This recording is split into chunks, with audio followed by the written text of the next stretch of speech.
Hello यार, कैसे हो आप सब? आई होप बहुत बढ़िया हो गए। तो यार, डेरिवेशंस बहुत इंपॉर्टेंट होती हैं कॉन्सेप्ट्स को समझने के लिए। बहुत हमें जरूरी होता है इन्हें अच्छे से करना।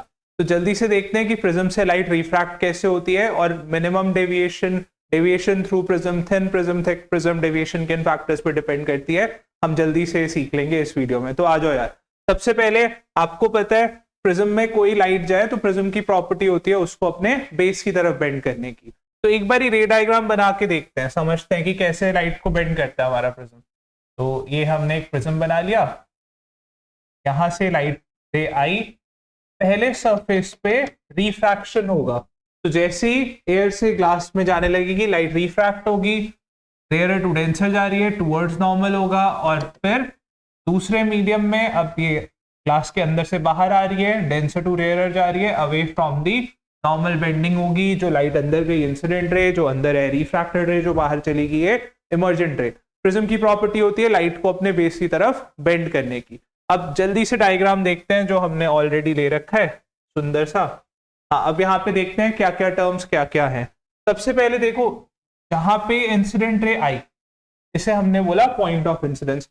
पॉइंट ऑफ इंसिडेंस में हमने नॉर्मल डाला, एंगल ऑफ इंसिडेंस को I1 कॉल करा, रिफ्रैक्ट करके अंदर चली गई, एंगल ऑफ रिफ्रैक्शन R1। ऐसी दूसरे सरफेस पे ये जो इमर्जेंट रे बाहर निकली, यहाँ पे एंगल ऑफ इंसिडेंस I2 बोला, और अंदर जो है रिफ्रैक्शन का एंगल R2 बोला। अब यहाँ पे डेविएशन क्या होता है? देखो, लाइट रे को जहां जाना चाहिए था, ये वाली लाइट रे को सीधा ऐसे चले जाना चाहिए था। ये जो हमने आगे डॉटेड लाइन से शो करा है, हमारी लाइट रे को सीधा इस तरीके से चले जाना चाहिए था।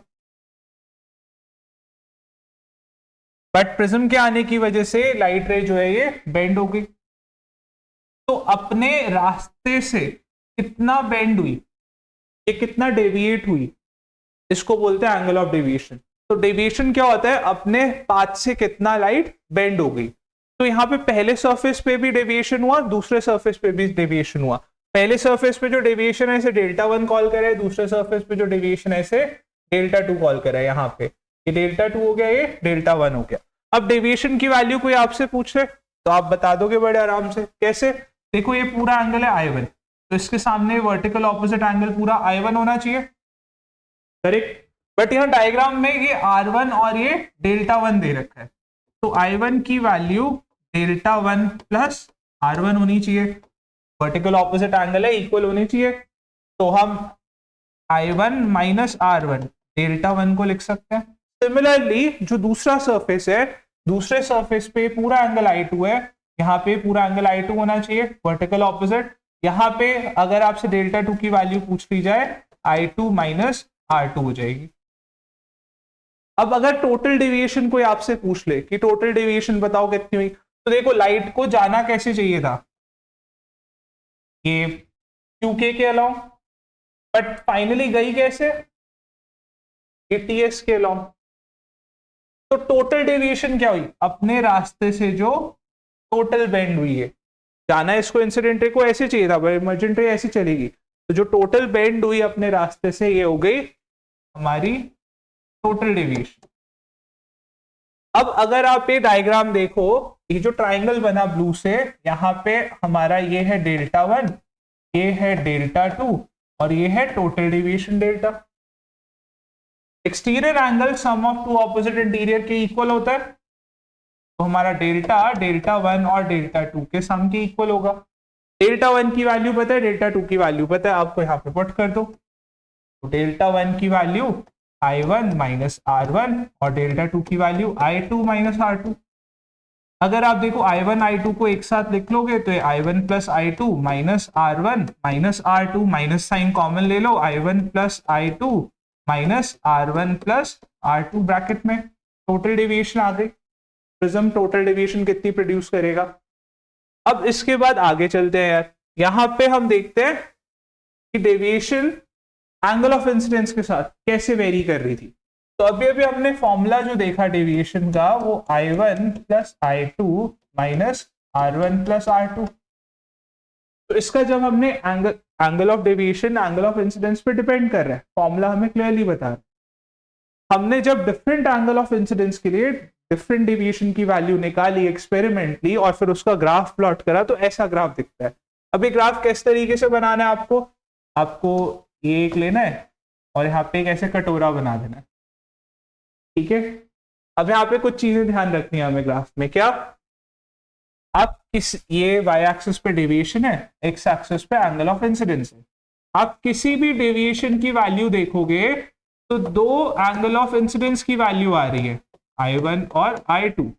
तो for any one value of deviation there are two value of angle of incidence, और ऐसा होना भी चाहिए था, क्यों, क्योंकि एक एंगल ऑफ इंसिडेंस और दूसरा एंगल ऑफ इमर्जेंस है। तो ये ग्राफ बिल्कुल सही चीज बता रहा है, और ये जो कर्व भी बन रहा है आपको उसके पीछे का रीजन भी समझ में आ रहा होगा यहाँ पे क्या हो रहा है।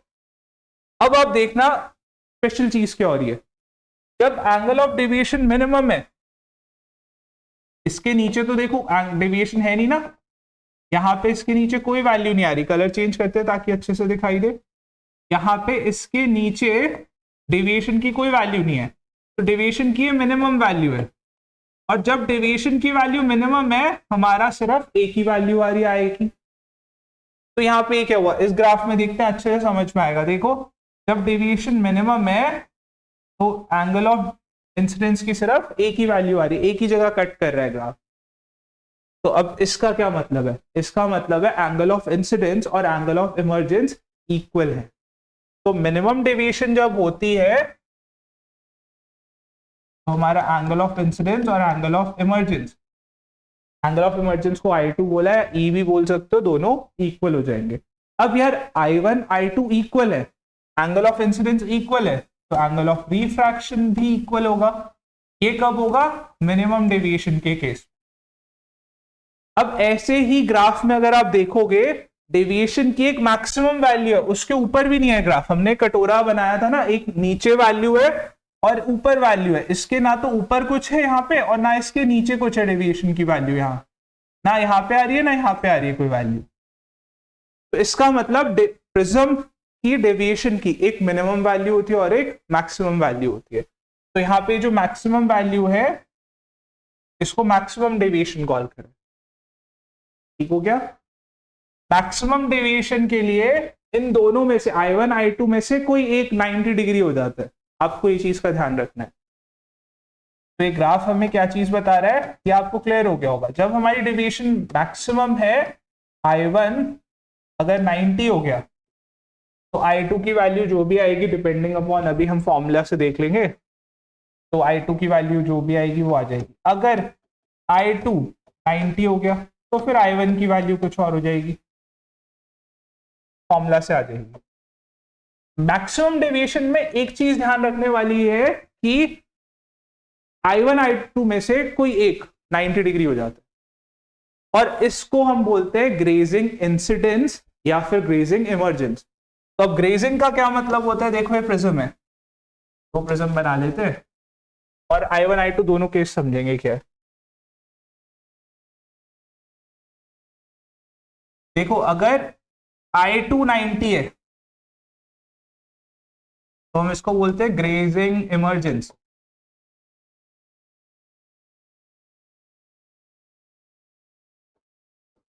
अगर I1 90 है,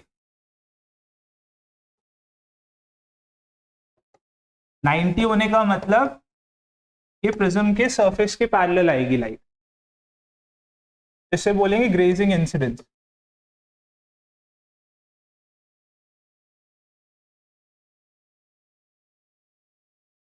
तो हमारे पास दो चीजें होती हैं यार, ग्रेजिंग इंसिडेंस और ग्रेजिंग इमर्जेंस। ग्रेजिंग इंसिडेंस का मतलब I1 90 है और ग्रेजिंग इमर्जेंस का मतलब I2 90। ग्रेजिंग का क्या मतलब है कि सरफेस के पैरेलल हो जाना, और जब सरफेस के पैरेलल होगी वहां पे 90 डिग्री बन जाएगा। तो आपको ये चीजें याद रखनी है इस ग्राफ में। ग्राफ आपको बनाने के लिए आएगा, आप ग्राफ बना दोगे, किसी भी डेविएशन के लिए दो वैल्यू है, एंगल ऑफ इंसिडेंस की, और मिनिमम डेविएशन के केस में angle of incidence angle of emergence equal है, करेक्ट। अब इसके बाद जब डेविएशन मैक्सिमम है तो I1 I2 में से कोई एक 90 डिग्री हो जाएगा।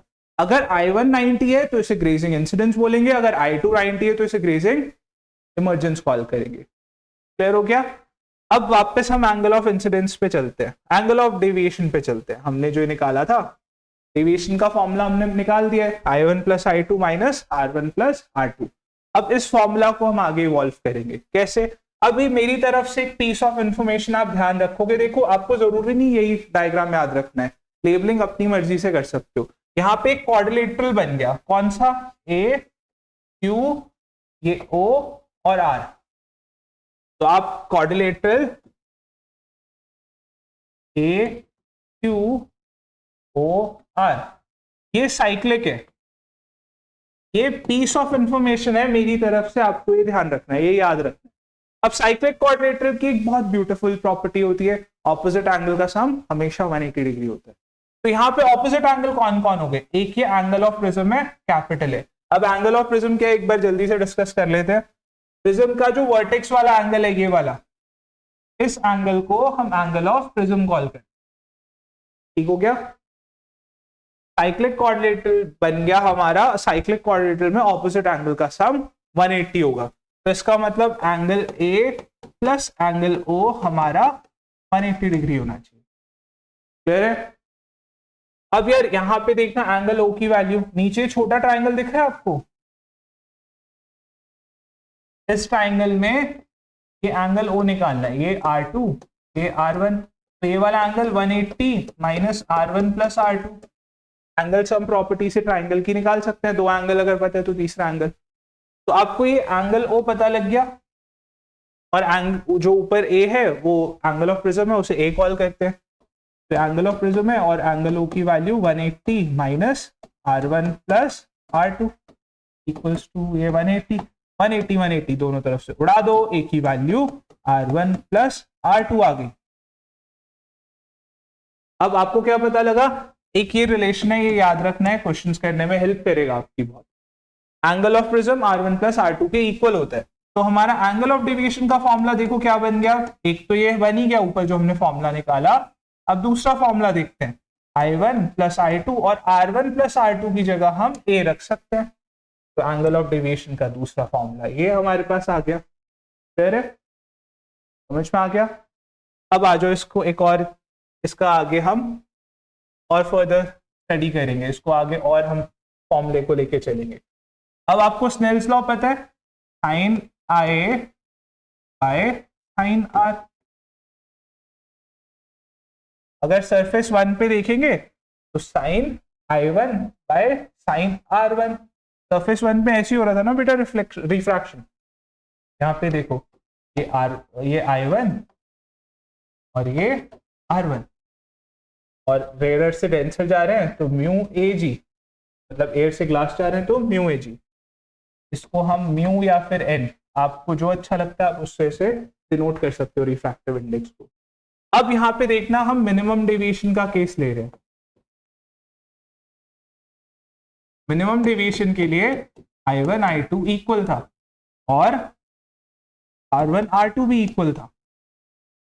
हमारे पास एक फॉर्मूला था A equals to R1 plus R2, तो R1 R2 इक्वल है, हम इसे R की इक्वल बोल देते हैं कि दोनों इक्वल है। लेट्स से कि R की इक्वल है, तो R1 की जगह भी R, R2 की जगह भी R, और हमारा R की वैल्यू A/2 आ गई, फिर है। अब एक डेविएशन का फॉर्मूला भी आपको पता है क्या, I1 plus I2 minus A। Minimum deviation है, I1 I2 इक्वल है, इसे I के इक्वल बोल देते हैं। तो यहाँ पे अगर हम डेविएशन की वैल्यू रखेंगे, I की वैल्यू निकालेंगे, I1 की जगह I, I2 की जगह I, A as it is, तो delta plus A equals to 2I, delta plus A upon 2। ये आ गई हमारे I की वैल्यू, ये आ गई हमारे R की वैल्यू। अब मिनिमम डेविएशन है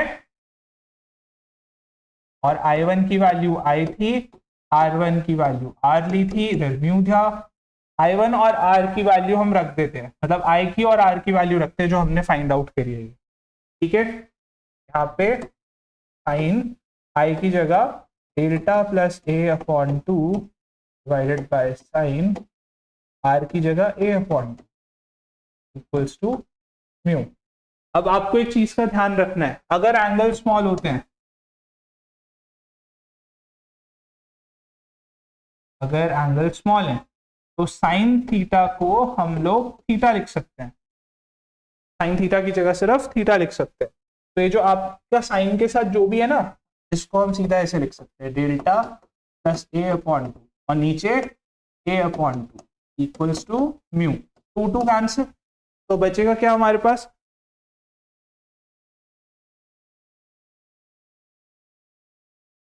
यहाँ पे बचेगा delta plus A divided by delta equals to mu. Numerator को सेपरेट करते हैं,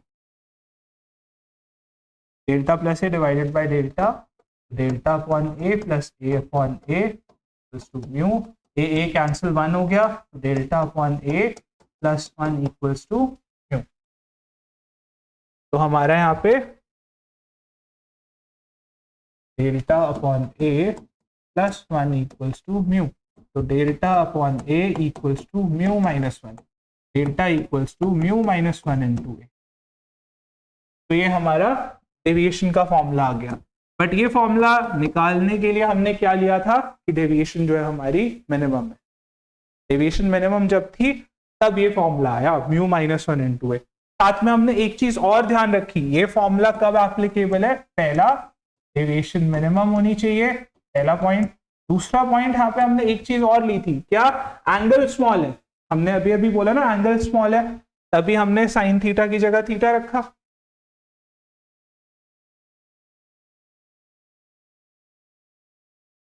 एंगल स्मॉल थे तभी हमने साइन थीटा की जगह थीटा रखा था, इधर जो हमने अप्रोक्सीमेशन लिया। तो यहाँ पे हमें दो चीजों का ध्यान रखना है, एक तो एंगल स्मॉल है और दूसरा डेविएशन मिनिमम है। एंगल स्मॉल है इसका मतलब हमारा जो एंगल ऑफ प्रिज्म है कि ए स्मॉल है, अगर एंगल ऑफ प्रिज्म स्मॉल है तो इसे थिन प्रिज्म बोलते हैं। तो ये जो हमारा फॉर्मूला बना है ये थिन प्रिज्म के लिए बना है और दूसरा मिनिमम डेविएशन के लिए बना है।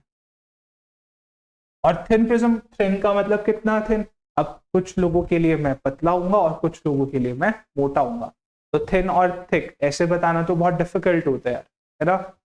तो हम बट ऐसा नहीं करेंगे, यहाँ पे आपको ऐसे डायलेमा में नहीं छोड़ेंगे। जो एंगल ऑफ प्रिज्म है अगर 15 डिग्री से छोटा हो तो हम उसे थिन प्रिज्म मान के चलते हैं।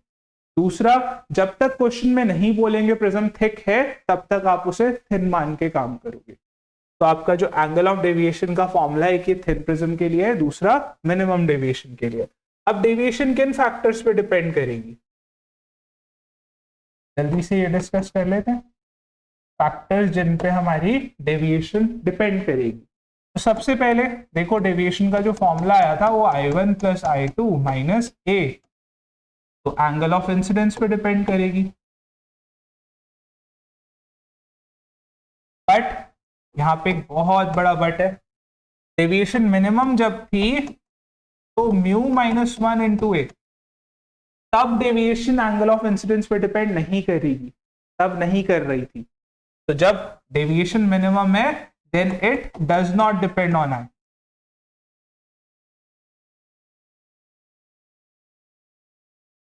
दूसरा फैक्टर किस पे डिपेंड करेगी, म्यू पे ऑब्वियसली डिपेंड कर रही है। तीसरा फैक्टर एंगल ऑफ प्रिज्म पे डिपेंड कर रही है डेविएशन। तो ये कुछ फैक्टर्स थे जिन पे डेविएशन डिपेंड कर रही थी। आपको वीडियो पसंद आई, लाइक करो, शेयर करो, कमेंट करो। आपको नेक्स्ट टॉपिक जो पढ़ना है आप कमेंट करो, नेक्स्ट टॉपिक वो पढ़ाने की कोशिश करेंगे। और चलो मिलते हैं नेक्स्ट वीडियो में, बाय बाय।